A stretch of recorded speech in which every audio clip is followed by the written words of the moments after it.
Count your blessings, ladies and gentlemen, because this is Brian Pillman Jr., and you're listening to the most influential podcast. You're listening to the Pro Wrestling Proverbs. Another stop here on the PWPCT, the Pro Wrestling Proverbs Convention Tour of 2023. Yeah, we've been on quite a bit of them already. I like to think that it started with Starcast. It kind of gave us a little buzz, a little itch. Now we just can't stop spending money. Yeah, I mean that's the most accurate way to put it. It's like a crack addiction. Yeah, after this one, we've got one more pure wrestling one coming up in the fall. We've got a sequel to a convention that we went to coming up in the coming months. And then we've got another local Michigan one this summer as well. I mean, I like all of them. I hadn't been to an all-wrestling one before Starcast. Now I've been to two of them. You know, they definitely have their place. There's some ups and some downs. The sequel one that we were invited back to, it's always been a favorite of mine. And then I really like the local ones too, because you find those little things that you wouldn't find anywhere else. Because sometimes the best artists just don't have the money to, travel like others do. But this stop, as I told, because ever since I interviewed Devon, literally any convention I go to and people know that there's wrestlers there, they're like, or I send a picture. Did you get an interview with them? You ask them about this? So then I told everyone, I'm like, I'm going as a fan. We requested passes. We were a little late. So, they No hard feelings this time. Yeah. Next year will be. Yeah. It's down in Indianapolis. We actually saw this, a week or two after we came back from Starcast. Yeah, I think as soon as you got home, you was like, man, I wish there was something like Starcast, but just close. Close where I don't have to drive 10 hours to get there. I was like, yeah. And so I think you literally looked up squared circle conventions in the Midwest. Sounds right. And that was the first one that came up, and I think a couple other ones did too. This one's in Indianapolis. It seems to always be in the Indy area. It almost seems like all these conventions that I've been going to, Astronomicon, Grand Rapids Comic-Con, Starcast, this, are kind of in the beginning stages. Because this was only the third of the Squared Circle Expos. The big draw, which it was after Starcast, was Kurt Angle was going to be the headliner. He was announced way back then. Since then, the other headliners were Jamie Hayter, MJF was going to be the Acclaimed, but they dropped out. And then they announced about a week before Jon Moxley was going to come with his wife. It's got a star-studded lineup. It's got current stars, clearly. It's got past stars. As you said, it was a quicker drive. This time around, it was me, my wife, and my brother that went. That was one of the big reasons for this is, I realized while going to Starcast that a lot of the professional wrestlers that I are near and dear to me, really not going to get the chance to meet at all or for much longer. I clearly like the retro stuff. Meeting the Horsemen was cool, but then for those that listen, or even I guess those that don't know, my favorites besides the Horsemen would be, Randy Savage, Roddy Piper, Legion of Doom. I did get to meet the Steiner brothers before Rick got canceled. That was cool. Dusty Rhodes is a favorite. Terry Funk. If you're noticing a trend with a lot of those, they're dead. So, it's one of those things where it's like, man, especially because I could have met Roddy Piper before. He was at plenty of horror movie conventions. I wasn't into him at the time, like the conventions, I mean. And my brother here, he met a lot of his favorites at Starcast. But then I know Kurt Angle, one of his bigger ones. And it's not often that Kurt comes around. No. Made sure to do that. Rob Van Dam was there. It's another one of his favorites. But he's going to be at one later in the year. And I figured it'd kind of help the wallet out to spread instead of, meeting everyone at one. It was a 4-hour drive. We got up. We took it in shifts. My wife and I found that, especially, 3 to 4 hour car rides, we find a halfway point. One, so I don't go completely insane. Yeah, who would drive the entire way on a road trip? Who would do that? As we learned from the StarCast trip, which my brother pointed out on this one too, is you figure Indy was our halfway point. Yeah. And I started to realize that as we passed, the Nesquik Bunny, the Fudge and Uranus billboards. And that's, my brother's telling more stories about the trip itself because Sam really hadn't heard about the car ride. She heard about the edible wrappers being used to block out the sun. She heard about the stops for food and how, Alton was confused why when we'd go to a fast food restaurant, Jesse and Zion would be like, whoa, you got 2 sandwiches, but then they got a whole bunch of snacks from gas stations, which I get that. It's a fair point from him. I never thought about that. He really didn't get a whole bunch of snacks at gas stations, so it makes sense. His old tummy was hungry. But then my favorite part of the story that he told is he goes, yeah, and then we started singing Ass Man. And he goes, well, everyone but Logan. And Sam goes, well, why didn't Logan sing it? Is Logan not like that wrestler? And Dalton goes, no, that's about the time Logan was done. He was staring out the window and rocking back and forth, which is true.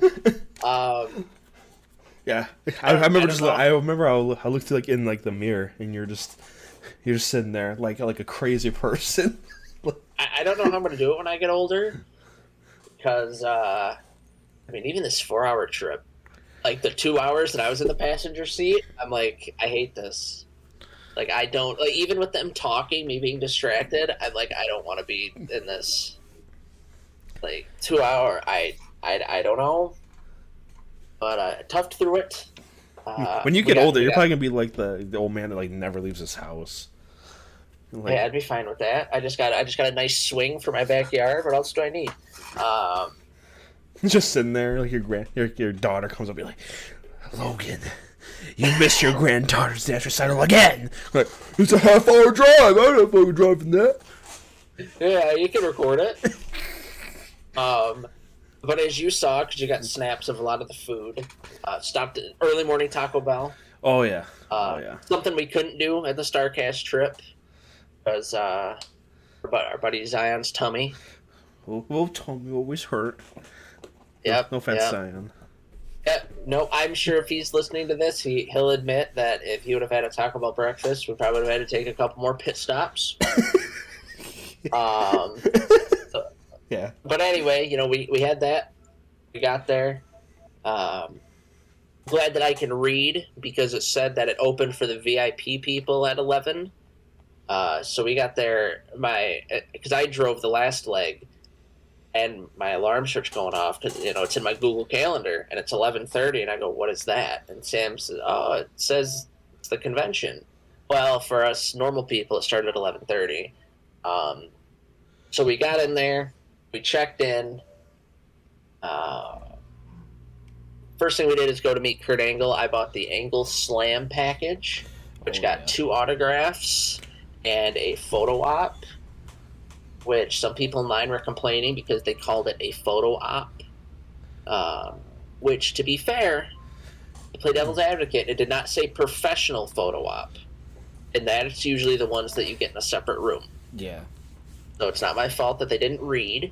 But we met him. He was a fun guy. He had some milk on his table. As always, I try to be polite to everyone I meet, even if they're kind of assholes like the Sandman was. I still try to be polite. I thank them for being there. I shake their hand. Kurt Angle is now on my, I call it my wall of fame. I've got all my autographs up. but I've got a little corner of my favorites. It's got Road Warrior Animal, both Dudleys, the Steiner Brothers, the Rock and Roll Express, a couple Jim Henson puppeteers, and Robert Englund, who played Freddy Krueger, as well as Mick Foley and Kurt Angle.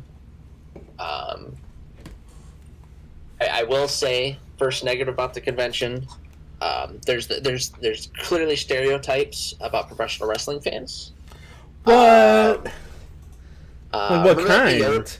Remember that deodorant we took to StarCast? It could have been used at this. Really? I knew I should have gave you some when I saw you.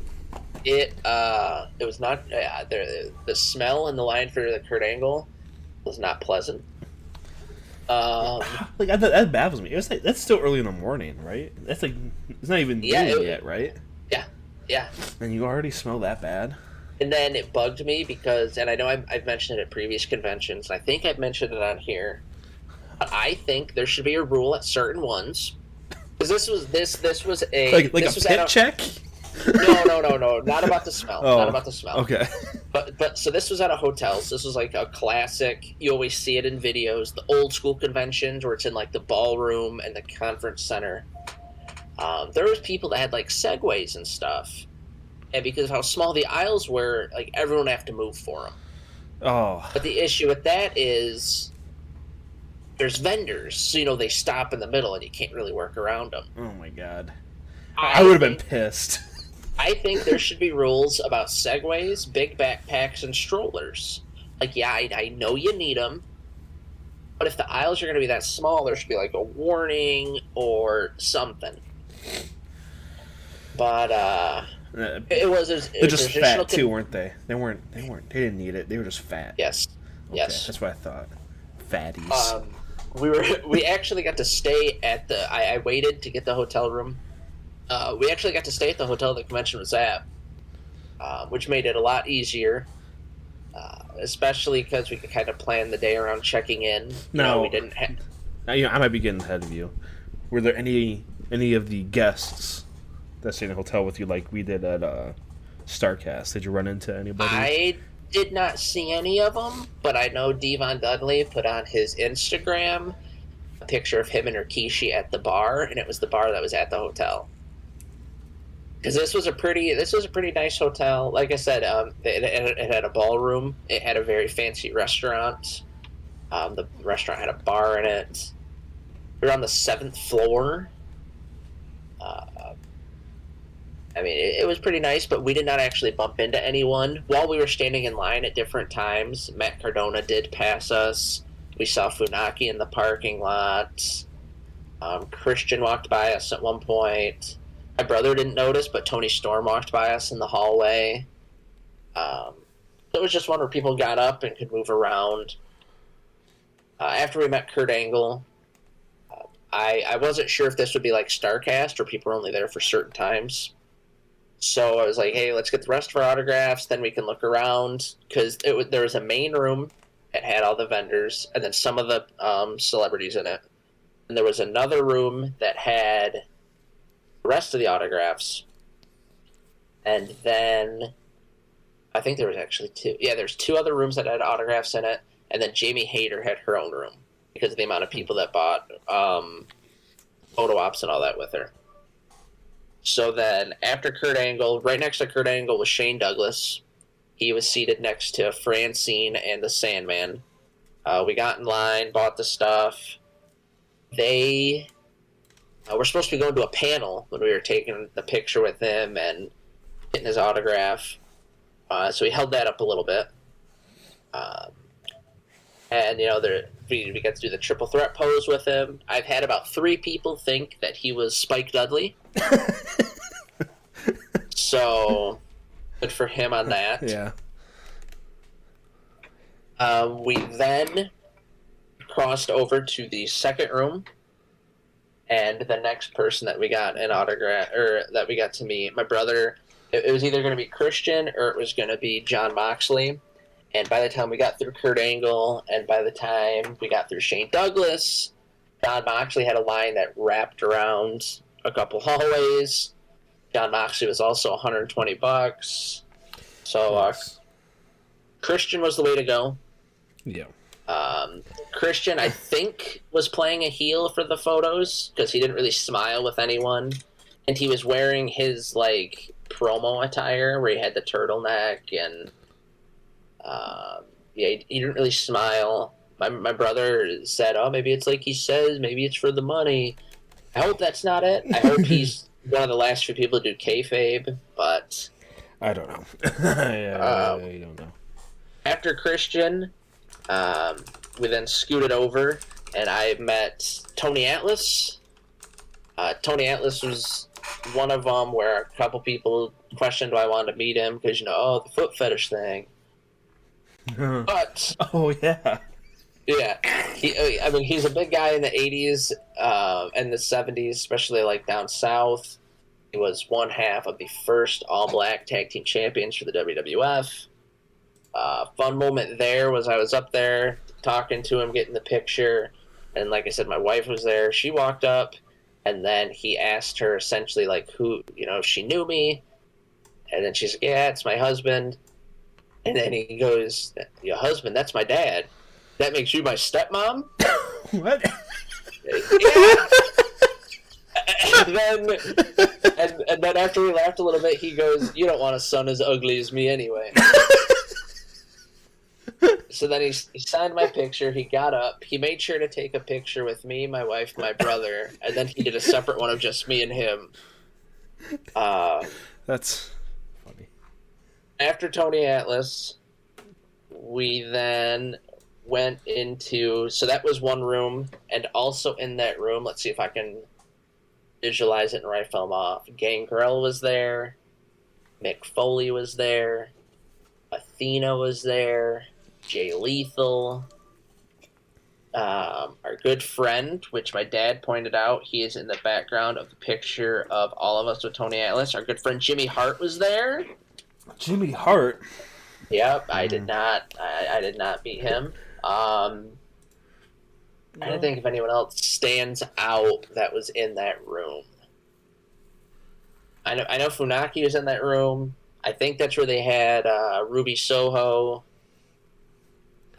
But then we jumped to the other room, and I walked up to Demolition because my uncle, big Demolition fan, and his birthday was that day. And I'm like, well, he's never really gonna get the chance to meet him.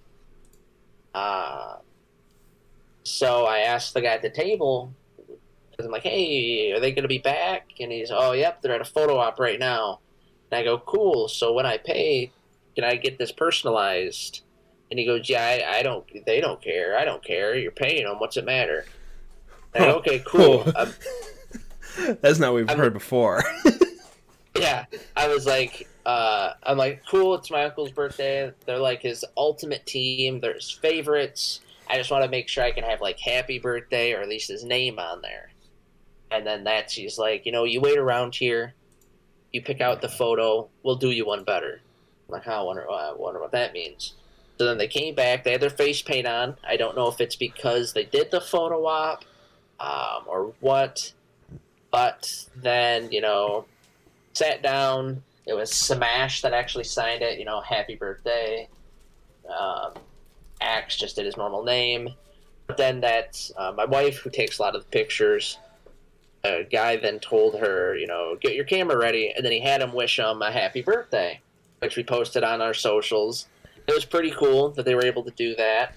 When I met Animal for you, I tried doing something similar. I was like, "Bro, listen, like, my best friend here, he loves you, whatever."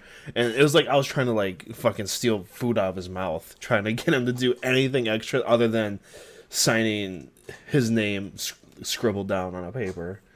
So the awkward part about this interaction, speaking of Animal, there's a lot of kids at these conventions. Yeah. And one walked up, and on Demolition's table, there was these magazines. And it was like face paint wrestling stars. And it had Warrior, Animal Hawk, Axe and Smash. I forget who the last one was. He was dead. And the dad's like, "Oh, you can have him sign the magazine. You'll have a magazine." And he goes, "Can I have those two sign it?" No, buddy, they're not here. "Can I have him sign it?" No. Can I have him sign it? No. And the kid's like, why? Oh, they're dead. Oh. And then the kid made a comment like, guess I better have these two sign it. And I'm like, oh my god. But after demolition, we then I looked over, and I've always liked Tito Santana's stuff. I've talked about it when we talked about ourselves. One of the first shows that I watched on tape was WrestleMania 1. He was heavily involved in that. He had a match, and then he came out and helped Junkyard Dog after. It was fun to meet him, former Intercontinental Champion. We then went to the other side of the room. My brother met Flying Brian Jr., who then revealed, I heard him talking to someone else, the Varsity Blondes. Is that what their name was? Yeah. They're no longer together. Uh-oh. He is teaming primarily with Brock Anderson. So maybe we'll get some sort of AEW Horseman. I know, on a side note, people want it to be them and FTR. But in all Horseman groups, you have a talker. Who's your talker out of those four? Like Brian, nothing against Pillman Jr., but he's not really a leader. FTR is your tag team. Brock Anderson's a charisma vacuum. Like you gotta have someone, right? Yeah. But then let's see who else is in that room. Brutus Beefcake, Warlord, and Barbarian. Which Barbarian was never at the table by himself, or else I would have met him. But I just don't like the Warlord. And I didn't want to give him my money, to be perfectly honest. The Hex, which is the former NWA Tag Team Champions, the Ladies Tag Team Champions, they were there. They did really cool for a fan. This fan, he was special. He had a Becky, Trish, and Lita figure. Oh. And they had banter with him, and it's like, oh, who you got there? And he goes, oh, my favorite women in wrestling. And they're like, oh, well, we don't see Hex figures in your hands. And he goes, no, it's Becky, Trish, and Lita. And they're like, yeah, they are pretty cool. Like, I'm glad it was them, and it wasn't someone, like, that's just an asshole, like a Brutus Beefcake or something. Oh, I don't see, who's in your hand there? Oh, it's Kane, my favorite wrestler. I don't see a Brutus Beefcake. Nope, it's Kane. Fuck you, kid. But, get the fuck out of here. Yeah, Brutus was there. The Powers of Pain, the Hex, Flying Brian. That's the room where Moxley and Renee were in. MJF wasn't there that day. He left on a Friday. Trying to think who else. I've seen a bunch of videos of MJF from then. Yeah. Somebody brought him like a Darby Allin figure, and he just ripped it open. I loved it. At first, I loved it even more because at first I thought it was like his own figure, and someone was trying to get it to like sign it, and he's like, "Yeah, I'm selling this on eBay or something." That's what my first thought was, and he just ripped it open and ruined it. But and I was like, "Oh, it's a Darby Allin one." Still, it's funny. He spit on it and then threw it across the room. And people said that he was one of the highlights of the convention. Oh, Kevin Nash was in that second room as well. We heard some guys when we were going up to our elevator that said they didn't like meeting Kevin Nash because they said he was just a prick. Now, when I met him, he was a nice guy. When Zion and Jesse met him, he was a nice guy.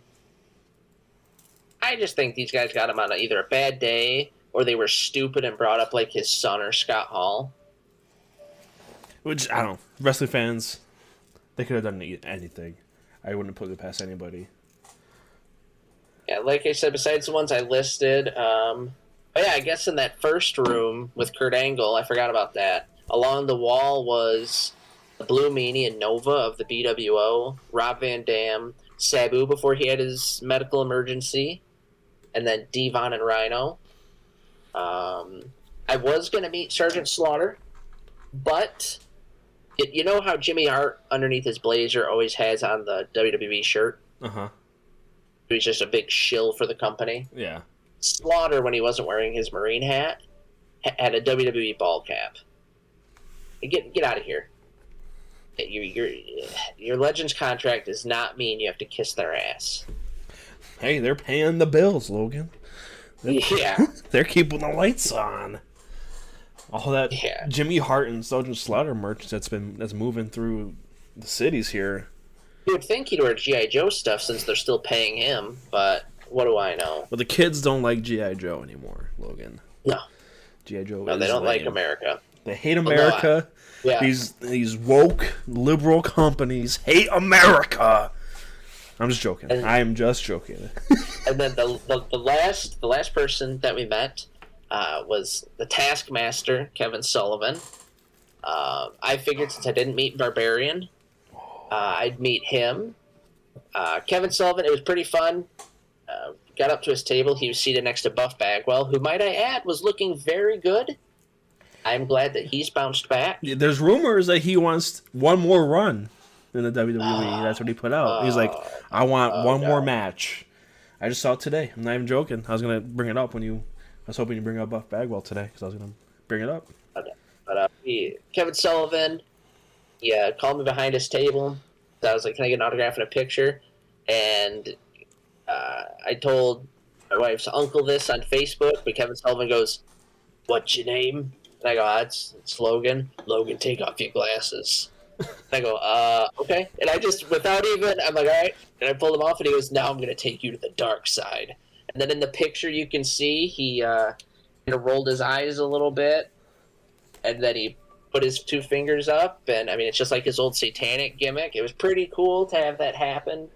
Not only, because we talked about Kevin Sullivan a little bit in our Chris Benoit stuff, B, Kevin Sullivan had a little bit of a run in Big Time Wrestling, which was the Sheik's promotion. So it kind of ties in a couple projects that we've done and are doing.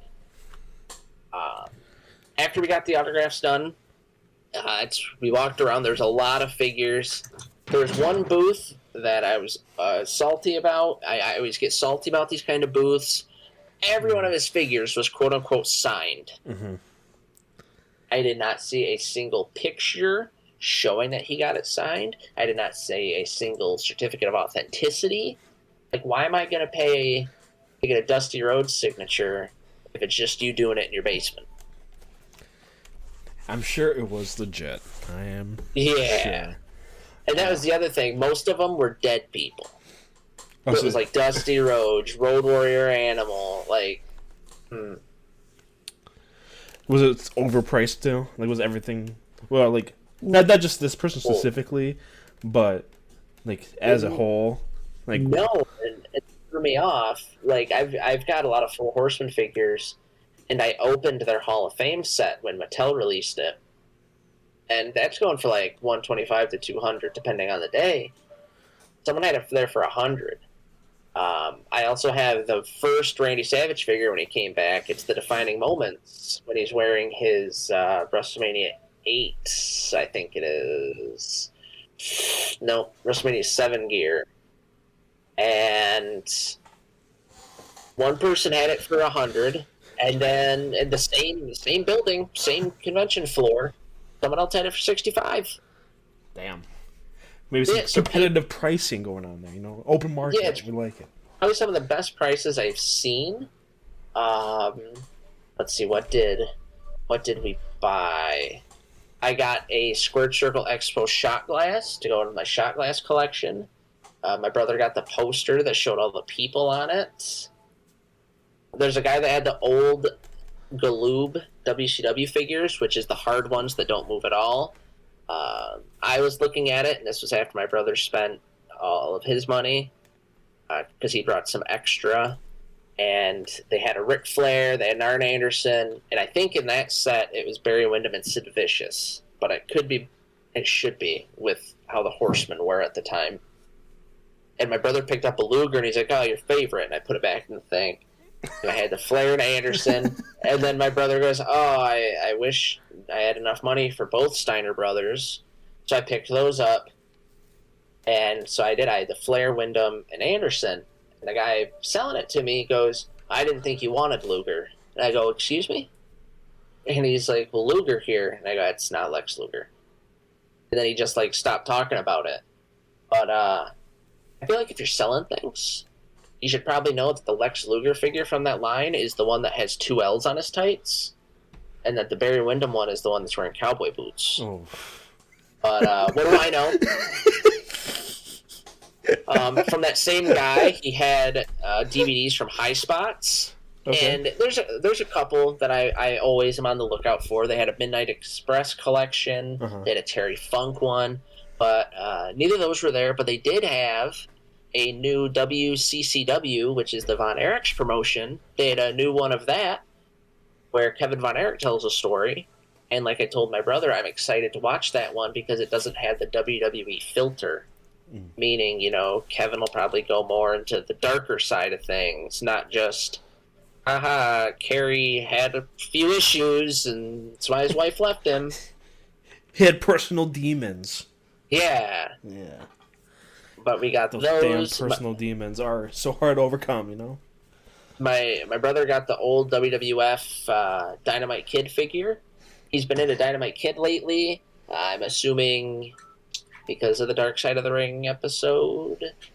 Not 100% sure why, but we got that. And then I finally found when they had the WWE Mystery Minis, in their second series, they had a Dusty Rhodes one. And online, a lot of people want like $10 to $20 for it plus shipping. A guy had it in his little $5 bin. Nice. So I picked that up as well. Uh-oh. Yeah, it's a cat. Well, But yeah, all got quite a bit of things. Now that I have the Flair, Anderson, and Wyndham, I'm pretty certain I have every Ric Flair figure that would have came packaged in like a Four Horsemen packaging. My Flair shelf's getting full. Still looking for a good old LJN Randy Savage to really complete my Macho Man set, and still looking for a good LJN Roddy Piper to complete that. Those are usually about $20 a piece, but I don't like getting them with all the paint scuffed. Really? Just because I figure we want it from kids who didn't like playing with their toys. Yeah. What else was there? There's a whole corner of wrestling masks, and at first I thought it was just Lucha Libre ones until my brother pointed out that there was a Mr. America mask there. And then I took a closer look, and they even had like a Midnight Rider, which is the mask that Dusty Rhodes would put on when he would lose a Loser Leaves Town mask. And that was the whole fun, like, oh, the Midnight Rider's Dusty Rhodes. And he'd talk in the same tone, and it's like, I don't know who Dusty Rhodes is. I'm the Midnight Rider. And then people try and pull his mask off, kind of like they did with Andre the Giant and the Machines. There's a guy that sold old, I don't know what to call them, but it would show the match cards, like you'd have them posted outside of theaters and arenas. I tried my damnedest to find one from Michigan, but the only one that was a Michigan one was an ECW one that said Michigan's about to get extreme, and I thought that was a pretty lame one to purchase, so I didn't. Like I said, a lot of figures, both newer and older. I found the Midnight Express from the Classic Superstars line. Yeah, $400, so I didn't get that. I saw the Fabulous Freebirds AWA figures, like I've got of the Legion of Doom. I could have paid $30 and got it where it's just them in their tights, and you can't really know who it is unless you're a big fan. Or I could have paid $300 and got it with the robes, which is what I really wanted. I was a good boy. I didn't make any huge purchases. The Kurt Angle package and going to the convention was enough. Definitely fun. I'd say this is convention number 2, or wrestling convention number 2, where unless you're going for a specific guy on a specific day, you only really need one day. Or if you're going to panels. So that was the thing that made StarCast fun and made it worth it going multiple days was the different talent on different days and the panels. This one, I mean, if you wanted to meet MJF, then you wanted to meet Kurt Angle, you probably would need 2 days. We didn't, We went through everything. I'd say probably in about a combined 3-4 hours, and that was with multiple walks around. It was fun though. Glad I got to meet more people, add more to those that I've seen. Like I said, there's not very many left that I know that do the wrestling conventions that I Now, need to meet. Yeah. how would you compare? Because I did not go to this one, but how would you compare like the atmosphere to like the ones we've been to? Like, was it closer to like a wrestling Astronomicon, or was it more closely to Starcast? Like, size So wise? for the size of it, at first it was packed, and at first with the smells and people pushing, I was irritated. But once I realized it's because people were filing in and they didn't know where to go, it kind of shrunk down. People kind of knew where they wanted to go. A lot of people went to the panels. I'd say it's about Astronomicon size. Okay. Now, when I think atmosphere, though, I also think of like morale of everyone there. I know Starcast with some of the lines, people are getting pissed off. Here, even with that Moxley line, nobody was really getting irritated. People were just happy, carefree.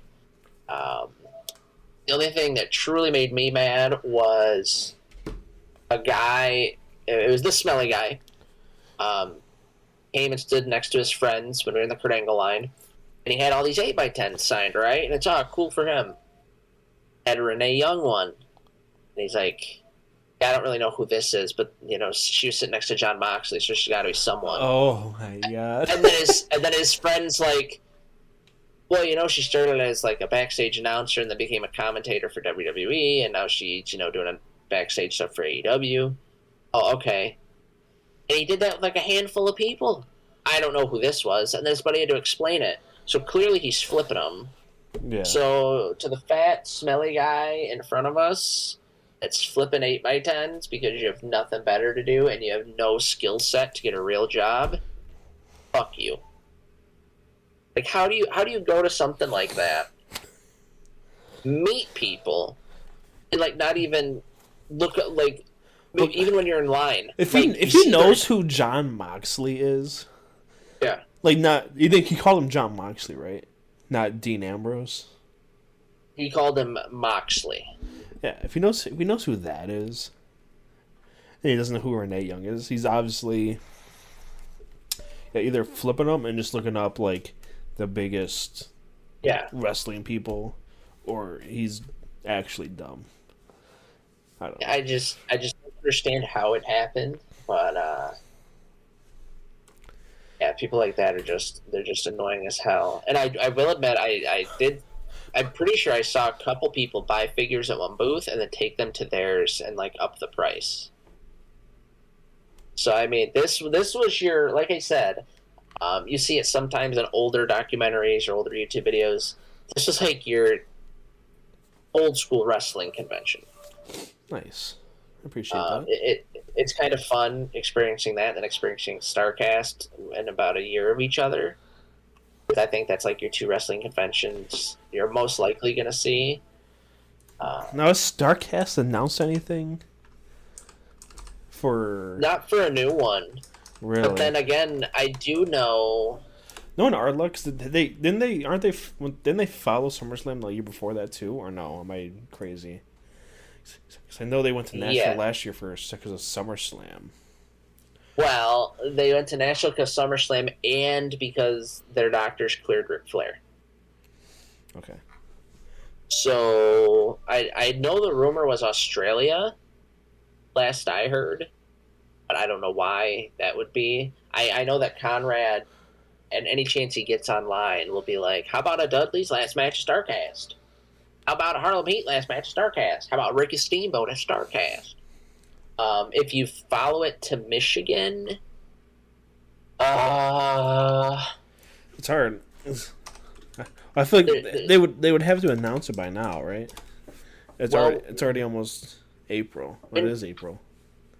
Yeah, because when did they announce the Flair one? April, May? Because we only had a few months to prepare, and I'm still impressed with how much I budgeted for that. I mean, I can like look up like when we bought the tickets. I'm pretty sure I still have like the thing still on my phone. Yeah, because I know they announced the Ric Flair last match first, didn't they? And then they had Starcast to follow. Like the Flair last match was the big thing, but I don't know if they'll do another one. Like I said, I don't know if they'd follow SummerSlam and do it in Detroit.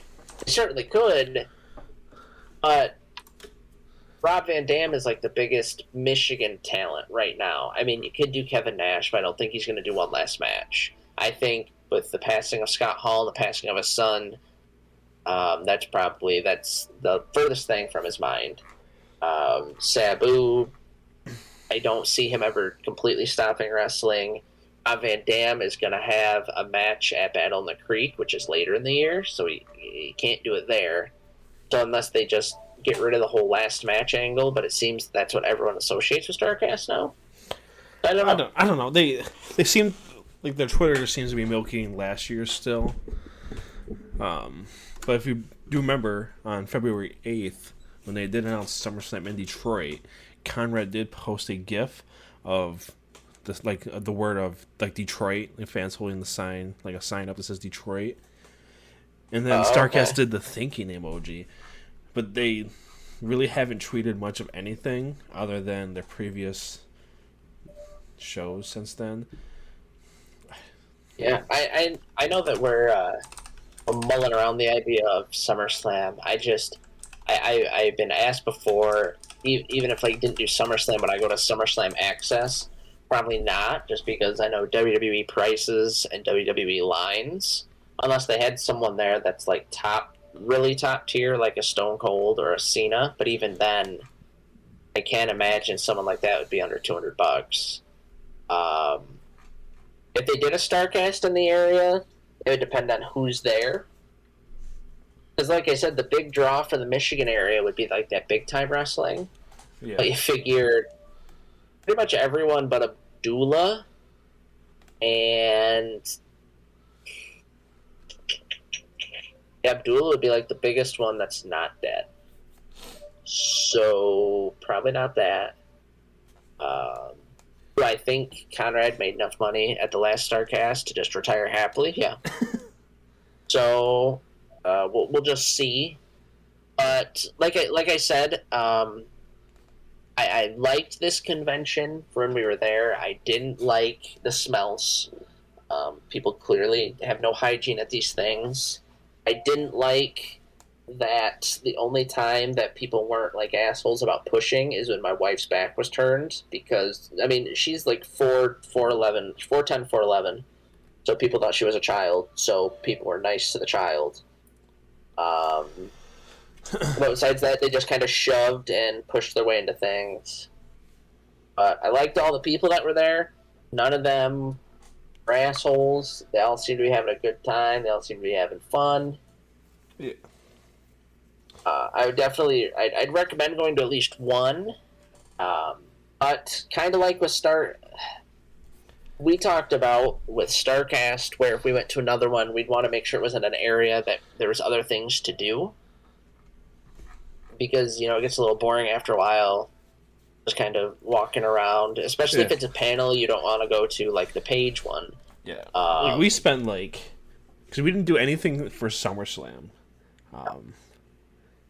And I don't know, everything else just seemed to be, too pricey, especially, over there. Yep. We just spent, 8 hours each day, essentially, except for the first night. So, Saturday and Sunday, we spent, 8 to 10 hours there. Yeah. So. Yeah. No, luckily, my wife and I are pretty good about finding things to do in new areas. We went to, they call it the Bottle Works District, and it's where Coca-Cola had a bottling facility. Pretty cool little rich downtown area. Kind of reminded me of a Grand Rapids, their wealthy street. They had this restaurant, which Lansing's got one now, where it's like a co-op and it's got multiple restaurants in it. And they had one there too called the Garage. It was pretty fun going to that. We got our picture next to one of the indie statues. And then the next day, we came home. No big rush.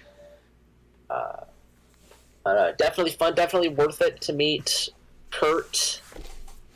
Get my uncle the Demolition autograph sitting here on my shelf next to me. I will be seeing him this weekend. Well, like I said, another big reason for it. Take Dalton to another one.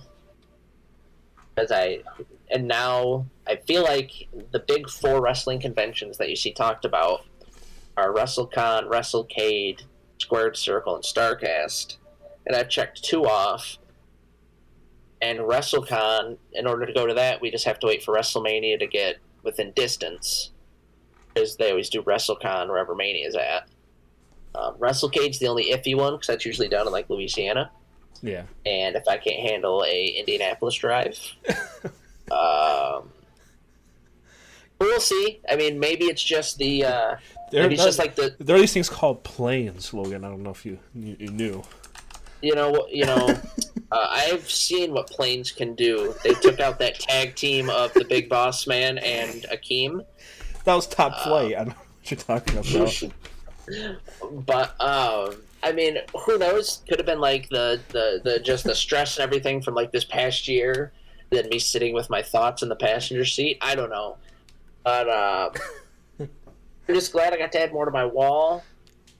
You can tell from the pictures from my brother and I. Had some fun. Picked up some more Horseman memorabilia. I don't think there's been a larger convention since StarCast that I haven't picked up some sort of Ric Flair figure at. I don't know if that's good or bad. Yeah, definitely another fun stop. As I said, I can say the one we talked about it last time. We got confirmed for the really cool Comic-Con. August 5th and 6th. In the pier.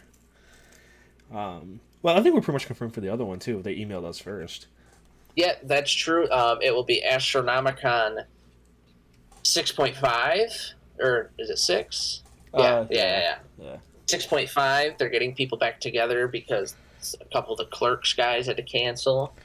And then we've got the one that we've been teasing for the end of the summer. Got quite a bit to go to. The PWP convention tour continues, I'd say. Yeah. And who knows if other conventions, like this really cool Comic-Con just kind of popped up. We reached out, we got passes, so I mean, if any others happen, I'd say anywhere from Detroit to, I'd say Toledo would be the farthest I'd go for a convention. Yeah. Well, Battle Creek is the farthest I'd go. Just throwing that one out there. We got a couple more of these podcasts here this summer. Hopefully we'll put them all together at the end, some of our favorite highlights from each of them.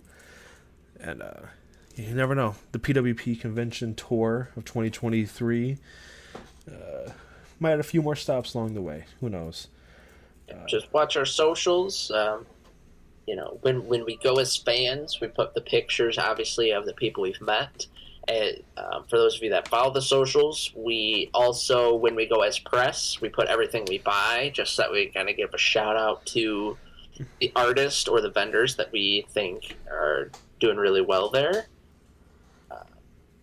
We did that for the Great Lakes Comic-Con. There's a couple fun things that I purchased, wrestling and non-wrestling related.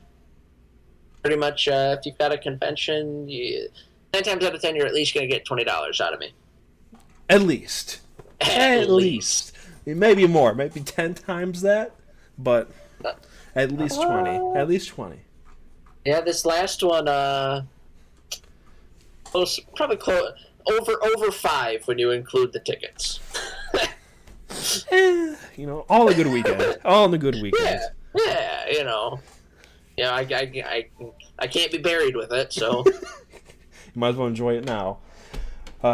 So I think that's it for Pros and Proverbs here the Squared Circle Expo, number 3 of 2023. Like we said already, we have more to come, so make sure you follow us on our socials at PW Proverbs on Twitter, Pro Wrestling Proverbs, or anything else. There's a link tree in the description of this podcast that has links to all of them. But I'll make the sell here. We did release WrestleMania Jeopardy as a podcast and a YouTube video. Yes. We were that one. We worked a little bit harder on, and so far everyone that's listened to it that have came back and like told us that is one of the better things we've done. I've had multiple people just like not even like asking them about it. They just went out of their way like guys, holy shit, that WrestleMania Jeopardy segment was funny as shit. So go and watch that. I think you'll really enjoy it. Even though it's WrestleMania, it might be a little outdated, but I don't think so. I think it holds up. So go listen to that. We could do a SummerSlam one. We could do a SummerSlam Jeopardy. Oh shit! Be on the lookout for that one coming this summer. And also, we still have the Pro Wrestling Proverbs World Cup going on. A new episode that we posted this week, probably alongside this podcast episode. So if you're listening to this, the new one should be out. We're heading very close to the round of 32, and then when that gets there, things will drastically pick up for the World Cup. Yeah. A lot less talent to edit around, we'll just say. All right, so thank you for listening. Make sure you check all those out.